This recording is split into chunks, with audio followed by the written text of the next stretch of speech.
आंखों से आंसू बहने लगते हैं और हम कहते हैं कितना दर्द भरा गीत है ये। लेकिन क्या उस मशीन के आंखों में भी आंसू आता है क्या? क्योंकि वो मशीन है, बज रहा है, बस बज रहा है, तो उसकी आंखों में कोई आंसू नहीं है, मन में कोई भाव पैदा ही नहीं हुआ, तो आंखों में आंसू आएंगे क्यों?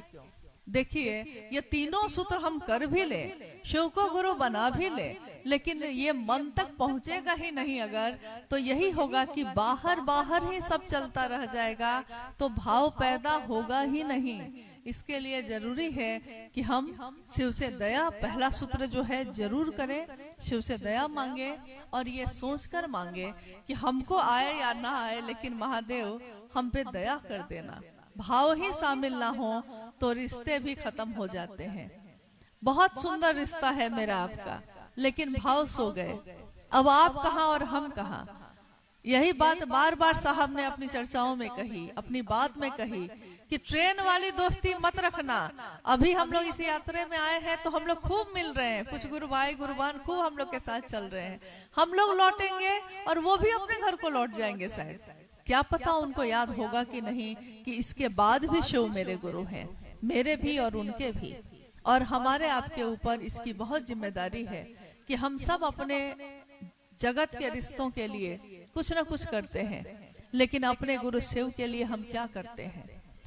क्योंकि शिव ने दीक्षा कोई मंत्र देकर नहीं दी है, शिव ने दीक्षा दी है, लेकिन कोई कर्मकांड सिखाकर नहीं दिया है। हमारे मन में इस विचार का प्रवेश करना ही, इनिशिएट करना, शुरू करना, प्रारंभ करना।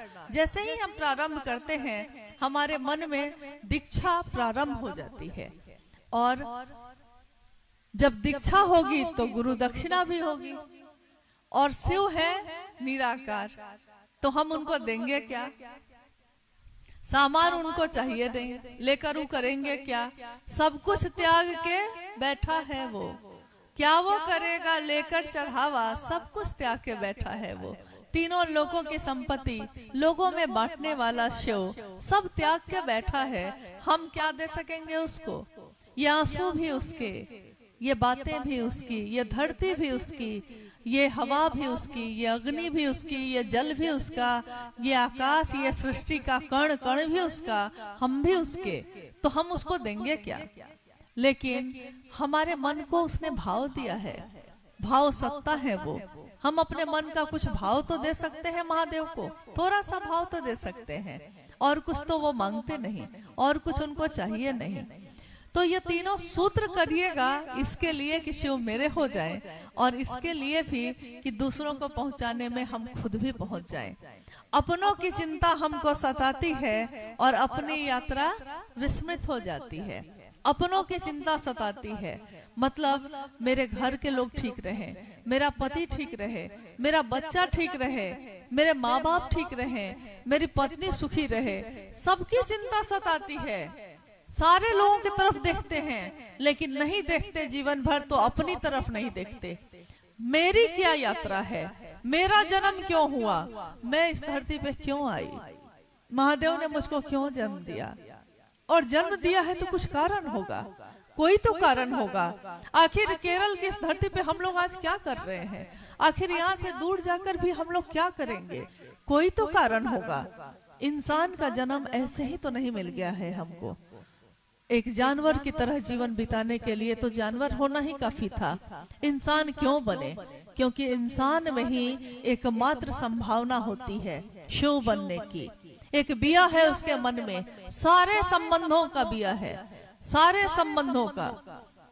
एक बच्चा जब बड़ा होता है उसके मन में पिता का भाव नहीं होता, पति का भाव उस समय नहीं दिखता है, लेकिन जैसे ही वो थोड़ा बड़ा होता है उसका विवाह होता है, और जैसे ही कोई कहता है कि तुम्हारा विवाह ठीक कर दिया गया है इससे, उसी बच्चे के मन में पति का भाव प्रकट हो जाता है, दिख जाता है, जो इससे पहले तो दिख नहीं रहा था।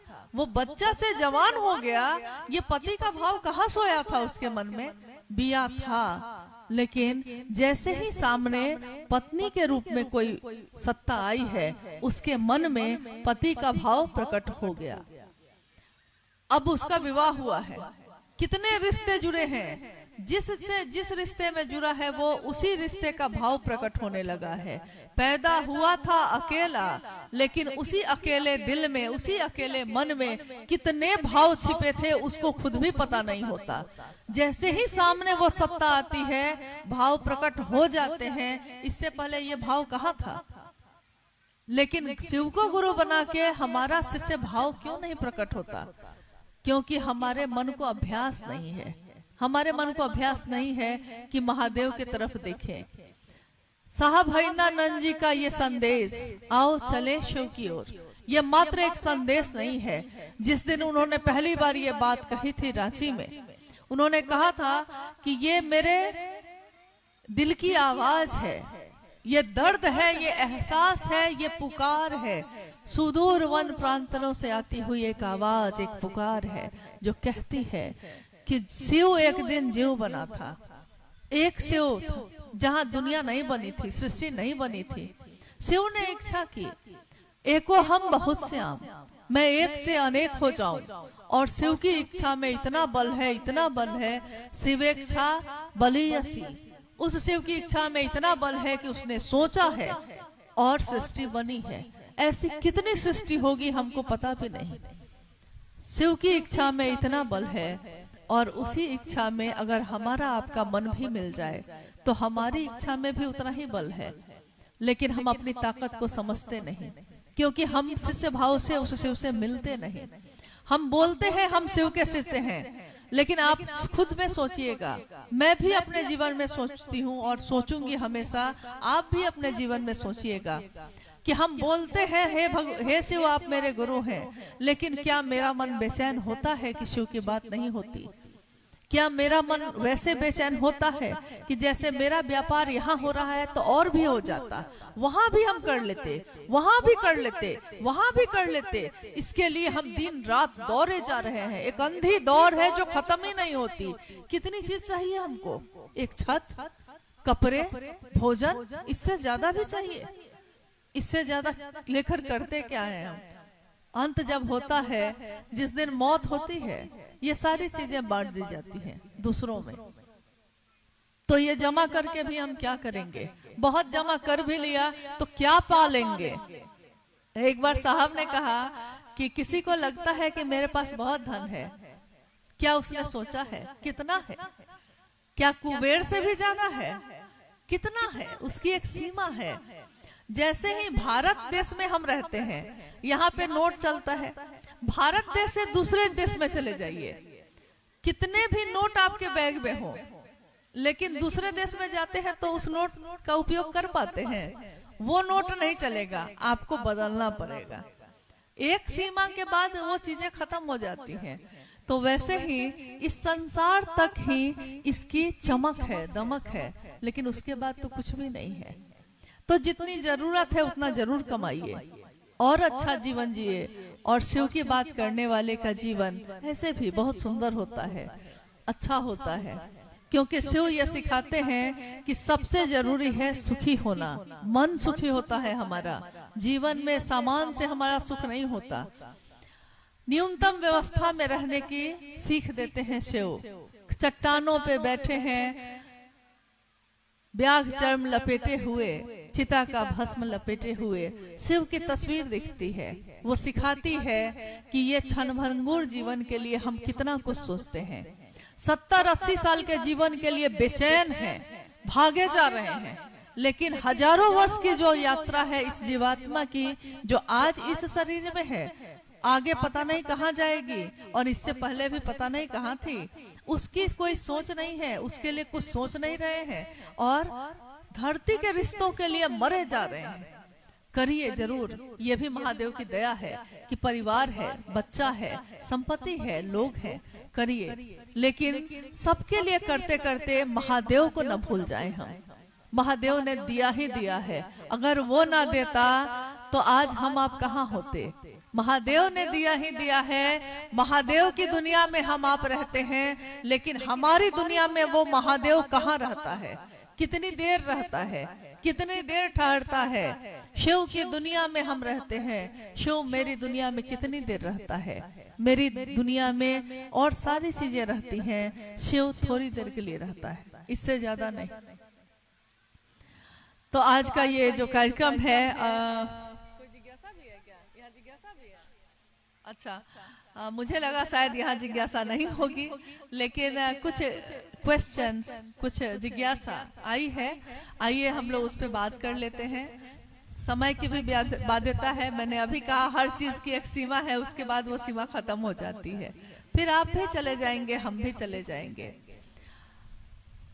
और क्या पता ये समा, ये जगह, ये बात, ये लोग, ये हम, ये आप सब उस समय होंगे कि ना होंगे, कोई नहीं जानता। क्योंकि ये सृष्टि पल पल बदल रही है, बहुत तेजी से बदल रही है।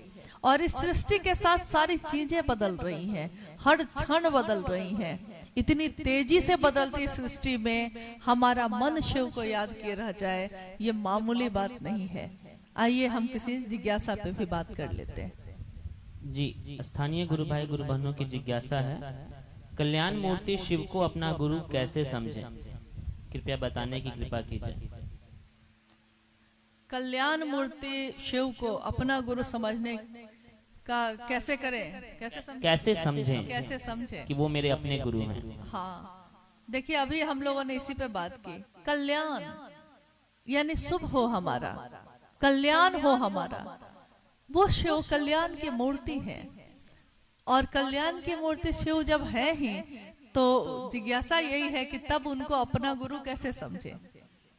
देखिए एक ही क्षण में, एक ही समय में, जिस तरह हमारे आपके भी अनेक रूप हैं, और जो जिस रूप से जुड़ता है उसको उसी का लाभ मिलता है। आप एक पुरुष हैं अगर, और आप एक ही समय में किसी के पुत्र, किसी के पिता, किसी के पति, किसी के भाई, एक ही समय में हैं कि नहीं? एक ही समय में पत्नी बुलाती है तो पति के भाव से उत्तर देते हैं, बच्चा बुलाता है तो पिता के भाव से उत्तर देते हैं, माँ ने बुलाया है बउआ इन्हें आवा, तो माँ को पुत्र के भाव से उत्तर देते हैं।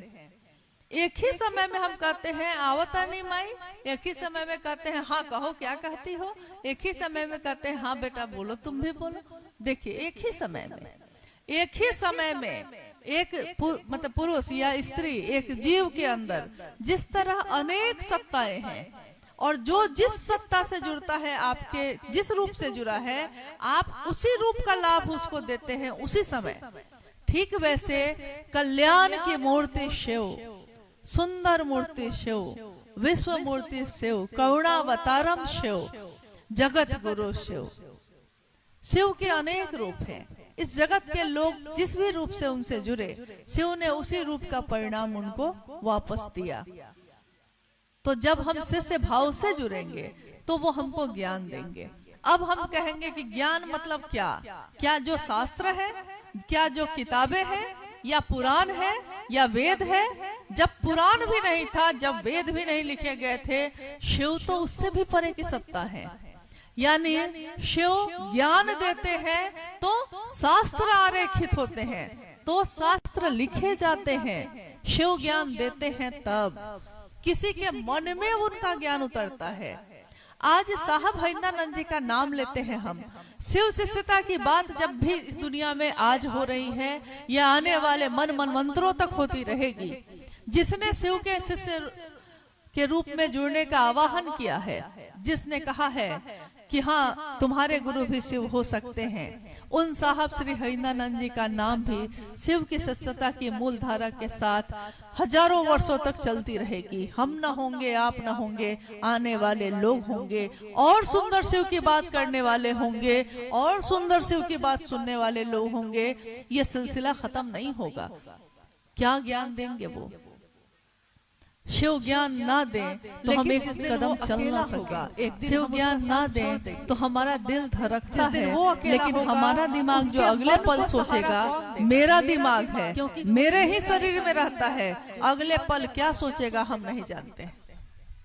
मेरा ही दिल है, मेरे ही शरीर में रहता है। आज जिसको प्रेम करते हैं, अगले ही क्षण कोई तीसरा आके कहता है कि उसने आपके बारे में ऐसा कहा है, और मेरा मन उससे नफरत कर बैठता है। अभी अभी तो उससे प्यार कर रहे थे, अभी अभी इसी दिल से उसको प्यार कर रहे थे और अभी अभी दिल में घृणा पैदा हो गई। ये आपके नियंत्रण में है, मेरे नियंत्रण में है कि मेरा दिल क्या समझेगा और मेरा दिमाग क्या समझेगा।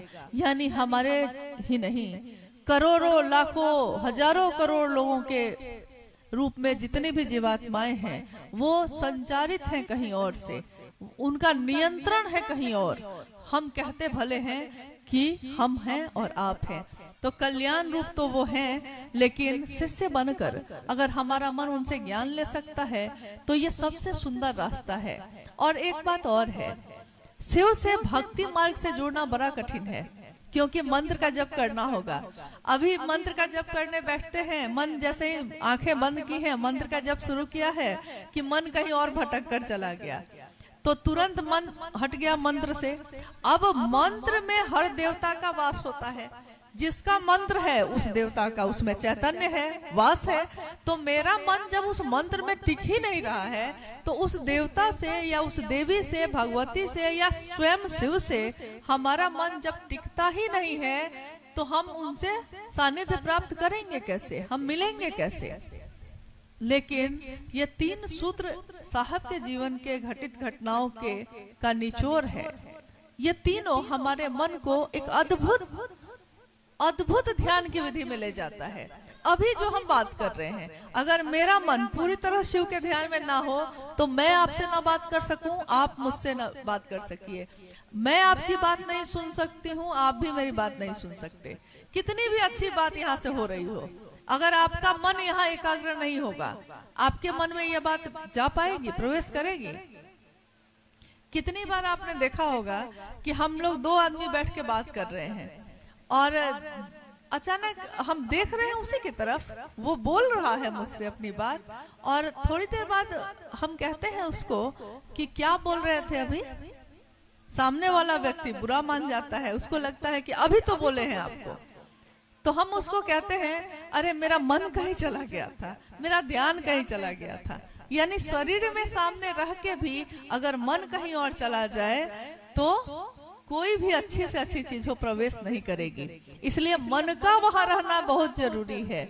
और पहला सूत्र, मन ही मन शिव से दया की याचना। दूसरा सूत्र, स्वयं और समूह के लिए शिव की बात करना। तीसरा सूत्र, शिव को एक निष्ठ होकर प्रणाम करना। ये तीनों सूत्र हमारे मन को शिव की दया की परिधि में लेके जाता है। और जब मेरा मन उस परिधि, उस घेरे में आता है, तो वो शिव खुद ही हमको अपनी तरफ खींच लेते हैं। जैसे एक शक्तिशाली चुंबक रखा है और लोहे के टुकड़े हैं अलग अलग, लेकिन वो लोहे का टुकड़ा अगर उस परिधि में, जहां तक चुंबक काम कर रहा है, उस परिधि में अगर रख दिया जाए तो क्या होता है। रखे थे वहां, और जैसे ही वहां रखे हैं, तेजी से वो लोहे का टुकड़ा चुंबक में सट जाता है। ये कैसे होता है कि उतनी दूर तक वो चुंबक काम कर रहा है। सृष्टि के कण कण में है वो शिव, शिव की इच्छा मात्र से है ये सृष्टि। तो सोचिए, हम हैं लोहे के टुकड़े, लेकिन अगर शिव की परिधि में हमारा मन आता है तो वो खुद ही हमको अपनी तरफ खींच लेते हैं। शर्त ये है कि परिधि में तो रहे, घेरे में तो रहे। हमारा मन सबके घेरे में रहता है। साहब ने एक बार खुद अपनी बात कही। उन्होंने कहा, उस समय वो डिप्टी कलेक्टर थे और पटना में रहते थे। तो उन्होंने कहा कि एक दिन क्या हुआ, मां नीलमानंद भी शरीर में थी उस समय। साहब ने कहा कि एक दिन क्या हुआ कि मैं कार्यालय जा रहा था। बेली रोड में एक विश्वेश्वरैया भवन है, वहीं पे साहब का कार्यालय था। तो जा रहे थे, दीदी नीलमानंद जी ने कहा, जा रहे हैं वो कार्यालय, ऑफिस जा रहे हैं। दीदी नीलमानंद जी ने कहा कि कटहल अगर मिल रहा होगा तो चपरासी को भेज के जरा पता कर लीजिएगा। कटहल सब्जी बनती है हम लोग की तरफ, यहाँ बनती है कि नहीं मुझे नहीं मालूम, क्योंकि यहाँ की सारी चीजों को हम लोग भी टेस्ट कर करके देख लिए हैं। तो हम लोग जहाँ रहते हैं, जहाँ से आए हैं, वहां बनती है कटहल की सब्जी। दीदी माँ ने कहा साहब को, साहब जा रहे हैं ऑफिस। अब कोई डिप्टी कलेक्टर है तो उसके पास ऑफिस में बहुत सारा काम होगा, लेकिन उन्होंने कहा कि मेरे साथ क्या हुआ कि मैं ऑफिस पहुंचा तो मैंने कहा, चपरासी को बुलाया सबसे पहले और कहा कि बाजार जाके देखो तो कटहल मिल रहा है। और अब ऑफिस का काम शुरू किया। थोड़ी देर में चपरासी वापस आया, उसने कहा कि अभी नहीं बाजार लगा है, थोड़ी देर बाद लगेगा। साहब ने कहा कि मैं फिर ऑफिस के काम में व्यस्त हो गया। थोड़ी देर बाद फिर मैंने अब चपरासी को बुलाया, फिर कहा कि देखो अब जाके देखो आ गया होगा। उन्होंने कहा मैंने उसको 4 बार 10 बजे से 6 बजे के बीच में 4 बार बाजार भेज दिया और आखिर बाजार से वो लेकर आ ही गया। और तब मैं जब घर लौटा हूं तो मेरी गाड़ी में कटहल रख के गया। ये उनके मन में वो कटहल नहीं घूम रहा था, ये जिनको वो प्रेम कर रहे थे, उन्होंने कहा मेरे मन में नीलम की बात घूम रही थी कि उसने कहा था कि कटहल लेके आना। कह कौन रहा है, बात ये है, बोल कौन रहा है, मांग कौन रहा है, वो किसको चाहिए? यानी जिसको मैं प्रेम करता हूँ, जिसको मैं प्रेम करती हूँ, उसको क्या चाहिए? मेरे मन में वही घूमता है। ऑफिस के काम के समय भी, बाजार में भी, व्यापार करते समय भी, गाड़ी चलाते समय भी, ध्यान की अनुपम विधा है शिव की चर्चा। यानी शिव की बात करते समय हम चाहे कहीं भी रहें, शिव से दया मांगते समय, शिव को प्रणाम करते समय, हम चाहे दुनिया में कोई भी काम करते रहें, लेकिन मेरा मन महादेव के घेरा में रहता है, मेरा मन घेरा में रहता है। बस इतनी ही सी बात होती है, लेकिन इसका परिणाम तो अद्भुत होता है। परिणाम इतना होता है कि पॉकेट में पैसा नहीं है और मिजाज तो ऐसा बना हुआ है कि कोई कह दे तो लाखों खर्च करने के लिए तैयार है, और पॉकेट में पैसा नहीं है। 3-4 महीने से नौकरी भी खत्म हो गई है, पॉकेट में पैसा नहीं है, किसी ने खिला दिया है तो खा लिए हैं, लेकिन मिजाज है कि नीचे हो ही नहीं रहा है। होगा कैसे? मिजाज मिला हुआ है महादेव से, तो महादेव से मिलने वाला फिर उसकी सोच भी बड़ी होती है, उसका चित्त भी बड़ा होता है। उदार चित्त वाले के लिए, विराट चित्त वाले के लिए संपूर्ण धरती ही उसका परिवार होती है। सारे लोग उसका परिवार होते हैं, अपने होते हैं, मेरा बंधु है। नहीं तो ये कोई नहीं कहता कि ये मेरा है और ये मेरा नहीं है। शिव के शिष्य ऐसा नहीं कह सकते, क्योंकि वो शिव के शिष्य हैं। तो आइए हम, और अगर कोई जिज्ञासा है तो उस पर भी बात कर लें। जी, अगली जिज्ञासा है, शिव की शिष्यता जाति, धर्म, वर्ग, संप्रदाय से परे है, कृपया समझाने की कृपा कीजिए। बहुत महत्वपूर्ण बात है। आप लोग मेरी बात, आप लोग जो बैठे हैं, मेरी हिंदी आपको समझ में आ रही है? थोड़ी थोड़ी, लिटिल लिटिल, थोड़ा भी नहीं। अच्छा, तो भाव को समझ लीजिएगा। देखिए, शिव की शिष्यता जाति, धर्म, वर्ण, संप्रदाय सबसे परे की चीज है। यानी कि जैसे ही हम कहते हैं शिव के शिष्य हैं हम, वैसे ही मन ही है। ये मन जिस तरह शरीर अभी धरती पे है, तो ये पेड़ जो बगल में है लगा हुआ, इसको यहाँ से खड़े होके देखिए तो ये पेड़ कितना बड़ा दिख रहा है।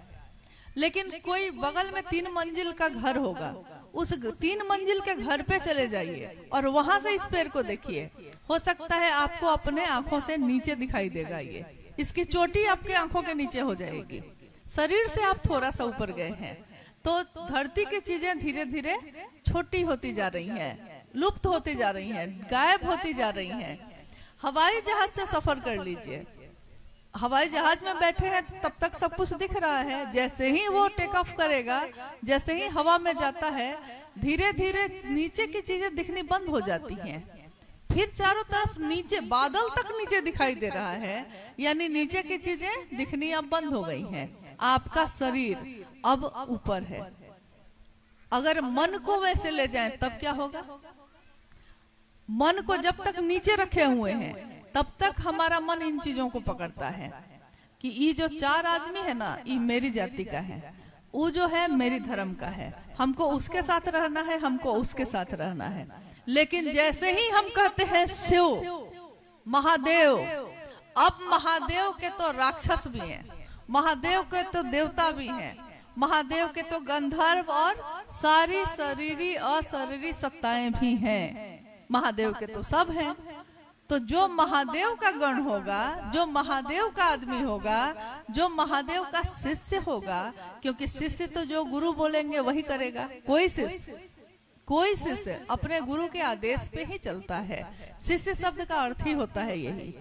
तो गुरु के आदेश पे चलने वाला शिष्य, उसका गुरु जो बोलेगा वो तो वही सोचेगा, उसका गुरु जो चाहेगा शिष्य भी वही चाहेगा। शिव जब मेरे गुरु होंगे, यानी मेरा मन ही तो पकड़े हुए है इन चीजों को। कोई अमीर है, कोई गरीब है, कोई दूसरी जाति का है, कोई दूसरे धर्म का है, कोई इस भाषा का है, कोई उस भाषा का, कोई मांसाहार खाता है, कोई शाकाहारी खाता है। ये सारी चीजें जो संकीर्णता बनी हुई हैं, जकड़ी हुई है मेरे मन को, मेरा मन एक दिन इनसे मुक्त हो जाता है जब हम कहते हैं कि शिव मेरे गुरु हैं, मैं शिव का शिष्य हूँ। अब हम नहीं कह सकते कि आप मेरे अपने हैं और दूसरे जो है मेरे पराए हैं।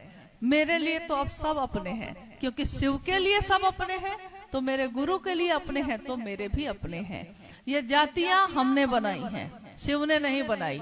ये धर्म हमने बनाए हैं, शिव ने नहीं बनाए। शिव ने एक जैसा ही सबको पैदा किया।